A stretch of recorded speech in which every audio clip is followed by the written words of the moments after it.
অসুস্থতা কাটিয়ে বিজয়ের শুভেচ্ছা জানাতে শুক্রবার আসানসোলে আসেন বিজেপির আসানসোল দক্ষিণ বিধানসভার বিধায়িকা অগ্নিমিত্রা পাল।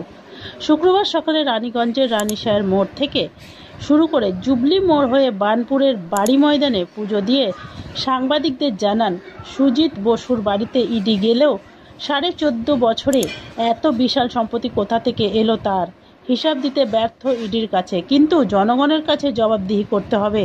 সাধারণ জনগণ বা বিজেপির কোনো নেতার বাড়িতে ইডি যায় না। তৃণমূল কংগ্রেসের নেতা ও কর্মীরা 14 বছরে যে সম্পত্তি বানিয়েছে তার জবাবদিহি জনগণকে দিতে হবে।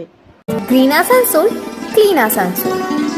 দেখুন, আমার আপনার বাড়িতে তো ইডি যায় না, সুজিত বসুর বাড়িতে ইডি যায়, তৃণমূলের নেতা কর্মী মন্ত্রীদের বাড়িতে ইডি যায়। কেন ইডি যাচ্ছে? আজকে যে সম্পত্তি তারা বানিয়েছে সেই সম্পত্তি কোথা থেকে এলো তার কোনো ডকুমেন্টস তারা দেখাতে পারছে না। আজকে 14.5 বছর মমতা ব্যানার্জির এই রাজত্বে মানুষের উন্নয়ন হয়নি, শুধু ব্যানার্জি পরিবার আর তৃণমূলের পরিবারের উন্নয়ন হয়েছে। তাই জবাবদিহি তো তাদের করতেই হবে।